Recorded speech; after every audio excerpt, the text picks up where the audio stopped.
Right to repair ये word काफी news में है। अगर इसको हम आसान भाषा में समझें तो रिपेयर का मतलब होता है किसी चीज को सुधारना। और जब रिपेयर करने की हक की मांग की जाए, राइट की मांग की जाए कि हमें किसी चीज को रिपेयर करने का हक दीजिए, वो होता है राइट टू रिपेयर।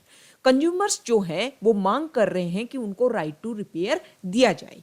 अब ये क्या है, राइट टू रिपेयर है क्या, इसके बारे में अगर हम बेसिक फैक्ट्स देखें तो इस राइट टू रिपेयर को आप दो लेवल के ऊपर डिस्कस कर सकते हो। एक तरफ आप कंज्यूमर्स को रख सकते हो और एक तरफ रख सकते हो जो बिग टेक जायंट्स कंपनीज हैं, जो इलेक्ट्रॉनिक गैजेट्स बनाती हैं, उनको रख सकते हो। इस राइट टू रिपेयर में अगर थोड़ा सा हम बैकग्राउंड देखें तो अभी यूएस के प्रेसिडेंट मिस्टर जो बाइडेन, उन्होंने एक एग्जीक्यूटिव ऑर्डर निकाला और अपनी गवर्नमेंट से उन्होंने ये बोला कि हमारे यहाँ पर जो यूएस फेडरल ट्रेड कमीशन, उसको ये बोला कि हमारे यहाँ पर आप राइट टू रिपेयर देने की कोशिश करिए, इसके लिए वर्क किया जाए। और अब यूएस फेडरल ट्रेड कमीशन ने सर्वसम्मति से इसको पास भी कर दिया है कि कंज्यूमर्स को राइट टू रिपेयर दिया जाएगा। अब देखो कंज्यूमर्स क्या मांग कर रहे हैं और वो क्यों मांग कर रहे हैं, इसके अगर हम थोड़े से बेसिक की बात करें तो जो राइट टू रिपेयर है वो 2012 में यूएस में एक एक्ट आता है, motor vehicles owners right to repair act 2012। इसी के आधार पर इस राइट टू रिपेयर की मांग की गई। इस एक्ट में यह बोला गया था कि जिस भी मोटर व्हीकल्स को जिस भी ओनर ने खरीदा है, उसके पास ये राइट हो जाता है कि जब भी वो मोटर व्हीकल खरीदेगा उसके साथ में एक बुक दी जाएगी। उस बुक में ये दिखाया जाएगा कि किस तरीके से जब आपका मोटर व्हीकल खराब हो जाता है तो उसको आप सुधार सकते हो, उसको आप रिपेयर कर सकते हो। इसी के आधार पर जो कंज्यूमर्स हैं वो इलेक्ट्रॉनिक गैजेट्स को लेकर के भी, इलेक्ट्रॉनिक जो गैजेट्स हैं उनको लेकर के भी वो एक मांग कर रहे हैं कि उनमें भी उनको राइट टू रिपेयर का हक दिया जाए। कारण क्या है? कारण ये है कि बिग टेक कंपनीज अपने गैजेट्स बनाती हैं और जैसे ही वो गैजेट्स बनाती हैं कुछ समय के बाद में जब वो गैजेट्स खराब हो जाते हैं तो कंज्यूमर्स ये मांग करते हैं कि जब भी किसी गैजेट्स को, मान लो आपने एक मोबाइल फ़ोन खरीदा और उस मोबाइल फ़ोन को कुछ समय के जब बाद में वो खराब हो जाता है तो आपको उसको सुधरवाने के लिए उसमें काफ़ी पैसा खर्च करना पड़ता है। जैसे कि यहाँ पर न्यूयॉर्क टाइम्स के एक कॉलमनिस्ट हैं, उन्होंने एक बात लिखी कि आईफोन एक्स की अगर स्क्रीन को दोबारा से आपको सेट करवाना है तो एप्पल इसका चार्ज करता है $279, while a repair shop in Washington DC costs $219। मतलब कंपैरिजन कीजिए, आप कंपैरिजन कीजिए। लेकिन अगर आप एप्पल स्टोर से इसको इंस्टॉल नहीं करवाओगे तो ये एक एक्सटर्नल रिपेयर्स रिस्की हो जाएगा, ऐसा कॉलमनिस्ट ने बोला है। इसलिए मजबूरी में कंज्यूमर्स को जो भी फिक्स्ड इनके स्टोर होते हैं वहां पर जाना होता है। तो कंज्यूमर्स बोलते हैं कि पहले हम गैजेट्स खरीदने में पैसा लगाते हैं लेकिन एक समय के बाद में वो जो गैजेट्स हैं वो खराब हो जाते हैं, और जब गैजेट्स खराब हो जाते हैं तो आप हमें एक हक दीजिए कि जब भी हम गैजेट्स खरीदें उनके साथ में एक आप बुक दोगे। उस बुक में आप ये बताओगे कि किस तरीके से इस गैजेट्स को सही किया जा सकता है। उस बुक के आधार पर या तो हम खुद रिपेयर कर लें या फिर हमारे जो लोकल लेवल पर जो भी स्टोर्स हैं वहां पर जाकर के हम इसको इजीली सही करवा सकें। सही इसको करवाएंगे तो हमारे, अगर हम इकोनॉमिक लेवल पर पढ़ेंगे तो हमारे काफ़ी चीप गिर जाएगा ये वाला रिपेयरमेंट।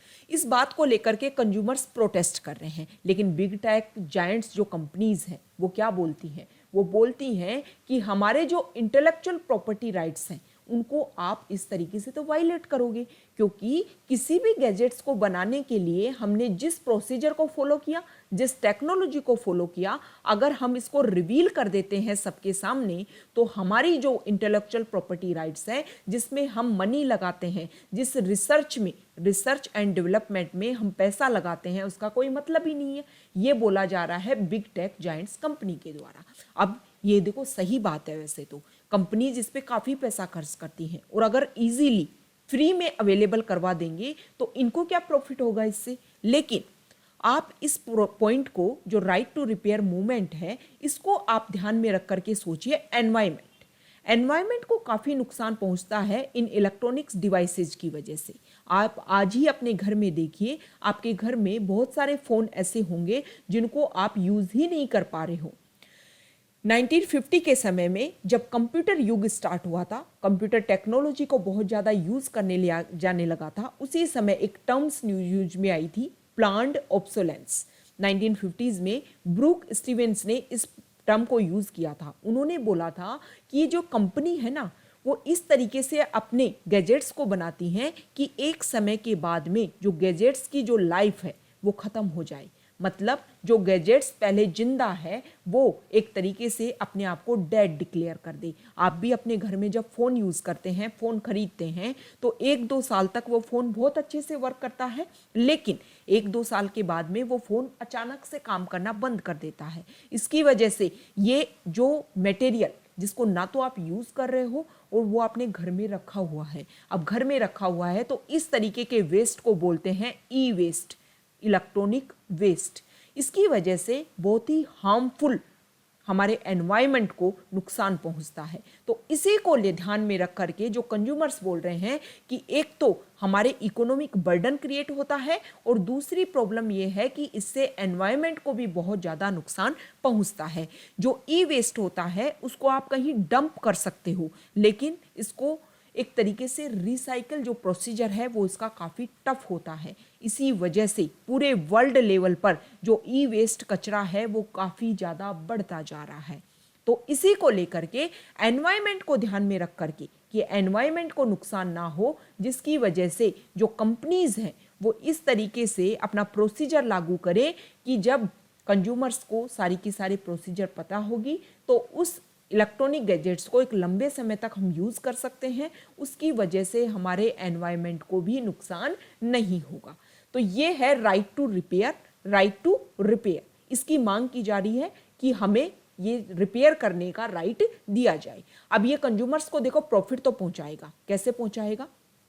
कंज्यूमर्स क्या करेंगे, जब इन कंपनीज के जो फिक्स्ड स्टोर हैं वहाँ पर नहीं जाएंगे बल्कि लोकल लेवल पर जाएंगे तो इसके स्किल डेवलपमेंट होगा। जब साथ में गैजेट्स के साथ में ये बुक देंगे तो लोग इसको पढ़ करके अपने स्किल को डेवलप करेंगे, तो लोकल लेवल पर बहुत सारी ऐसे स्टोर्स डेवलप होंगे जहाँ पर जॉब जनरेट होगी। पहले बात देखो, इंडिया में कंपैरिजन में अगर हम बात करें तो इंडिया में ऐसा नहीं है। इंडिया में जो जुगाड़ टेक्नोलॉजी है वो आपको भी पता है, आज भी आपका फ़ोन ख़राब होता है तो इंडिया में इजीली आप कम पैसे में भी उसको सही करवा सकते हो। तो इंडिया में जुगाड़ टेक्नोलॉजी पहले से वर्क करती है। अब हम ई वेस्ट की बात कर लेते हैं कि ई वेस्ट में इंडिया का क्या रोल है। CPCB central pollution control board, उसने अपने डाटा दिए कि 2019-20 में इंडिया में 10 लाख टन ई वेस्ट जनरेट हुआ है और 2017-18 में ये जो वेस्ट था, ई वेस्ट जो था वो 7 लाख टन था। मतलब एक साल में ही हमने 3 लाख टन ज़्यादा ई वेस्ट जनरेट किया है। अब इंडिया ने क्या क्या इनिशिएटिव स्टार्ट किए हैं? इंडिया ने 2016 में ही ई वेस्ट मैनेजमेंट रूल, 2016 में ई वेस्ट मैनेजमेंट रूल निकाला था, जिसके तहत आप देखते होंगे कि जब भी आप फ़ोन खरीदने जाते हो तो वहाँ पर आपको एक ऑप्शन मिलता है कि एक्सचेंज ऑफर चल रहा है, मतलब आप अपना पुराना फ़ोन देकर के नया फ़ोन खरीद सकते हो। तो ये इनिशिएटिव किया गया है इंडिया के द्वारा। इसके अलावा ई वेस्ट क्लिनिक में क्या होता है कि इसमें सेग्रीगेट किया जाता है ई वेस्ट को, उसको प्रोसेसिंग किया जाता है एंड डिस्पोजल ऑफ वेस्ट किया जाता है। तो ये इनिशिएटिव किए गए हैं इंडिया के द्वारा ई वेस्ट मैनेजमेंट के लिए, और ये डाटा है कि इंडिया में कितना ई वेस्ट जनरेट हो रहा है।